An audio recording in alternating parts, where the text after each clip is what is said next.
रमेश एक साधारण सा इंसान था। ना कोई बड़ा ओहदा, ना ज़्यादा पढ़ा लिखा। सुबह सूरज निकलने से पहले उठना, साइकिल उठाकर शहर के दूसरे कोने तक जाना और दिन भर मजदूरी करना, यही उसका रोज का काम था। या कहा जाए कि यही उसकी जिंदगी थी। पर उसकी थकान की कोई गिनती नहीं थी, क्योंकि उसकी मेहनत का मकसद उसकी बेटी रिया थी। वह अपनी बेटी के लिए मेहनत करना चाहता था और वह करता भी था। रिया के जन्म के बाद से ही रमेश की दुनिया बदल गई थी। जब लोग कहते लड़की है, शादी में तो सब चला जाएगा, तो रमेश मुस्कुराकर बस इतना कहता, यह मेरी बेटी है, मेरा गर्व है। जब रिया 2 साल की हुई, उसकी माँ एक लंबी बीमारी के बाद इस दुनिया से चली गई।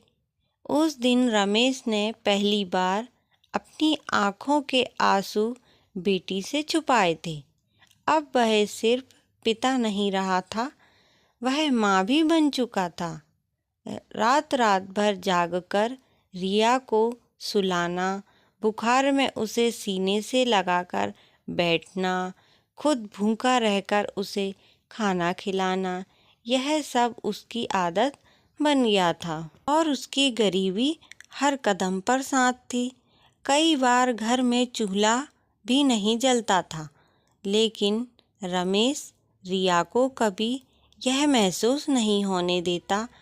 वह अक्सर उसे कहानी सुनाते हुए कहता, मेरी बेटी राजकुमारी है और राजकुमारी कभी हार नहीं मानती।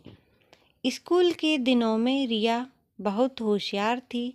टीचर उसकी तारीफ करते तो रमेश का सीना गर्व से भर जाता। वह बहुत खुश हो जाता। मगर जब स्कूल की फीस बढ़ी तो रमेश रात को रिक्शा चलाने लगा। दिन में मजदूरी करता और रात में रिक्शा चलाता। उसके शरीर ने जवाब देना शुरू कर दिया था, पर उसके इरादे कभी नहीं थके। एक दिन रिया ने उसके हाथों पर पड़े छाले देख लिए। उसकी आंखें भर आईं। पापा, मैं पढ़ाई छोड़ दूंगी, उसने कहा। रमेश ने पहली बार उसे डांटा, ऐसी बातें अब मत करना, तेरी पढ़ाई ही मेरी पूजा है। समय के साथ रिया बड़ी होती गई। उसने हर परीक्षा में अव्वल स्थान पाया। कॉलेज के लिए उसे शहर से बाहर जाना था, दूसरे शहर। रमेश के पास पैसे कम थे, पर हौसला बहुत था। उसने अपनी जमीन का छोटा सा टुकड़ा बेच दिया। वही जमीन जो उसने रिया की माँ की याद में संभाल कर रखी थी।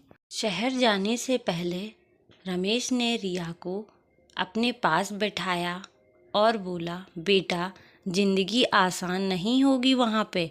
लोग तुझे कमज़ोर समझेंगे, पर याद रखना, तू किसी से कम नहीं है। रिया चुपचाप रोती रही। उसके आंसू पिता के हाथों पर गिरते रहे। अब रिया शहर गई। शहर की जिंदगी ने रिया को बहुत कुछ सिखाया। अकेलापन, संघर्ष, असफलताएं, सब कुछ। कई बार वह फ़ोन पर पापा से बात करते हुए रो पड़ती और रमेश हर बार वही कहता, रो ले बेटा, लेकिन हार मत मानना। साल बीते। रिया ने अपने दम पर एक बड़ा मुकाम हासिल किया। जिस लड़की के पिता मजदूर थे, आज वही लड़की अफसर बनकर शहर से लौटी थी। अखबार में उसकी तस्वीर छपी और नीचे लिखा था, मेहनत और संस्कार की मिसाल। रमेश ने वो अखबार कई बार पढ़ा। उसकी आंखें धुंधली हो चुकी थी, पर तस्वीर साफ दिख रही थी, उसकी बेटी की। जब रिया घर लौटी तो उसने देखा रमेश अब पहले जैसा मजबूत नहीं रहा। कमर झुक गई थी, आवाज़ धीमी हो गई थी। रिया दौड़कर उसके गले लग गई और गले लगकर बोली, पापा, अब आपकी बारी है आराम करने की। रमेश ने उसके सिर पर हाथ रखा और मुस्कुराकर कहा, मेरा आराम तो तुझे उड़ते देखना था बेटा, आज वो पूरा हो गया। उस रात रिया ने अपने पिता के पास बैठकर उसका हाथ थामे रखा और उसे यह एहसास हुआ, पिता वो भगवान होता है जो खुद टूटकर भी अपनी बेटी को कभी टूटने नहीं देता। आपको पिता और बेटी की कहानी कैसी लगी कमेंट में ज़रूर बताएं। राधे राधे, जय श्री कृष्णा।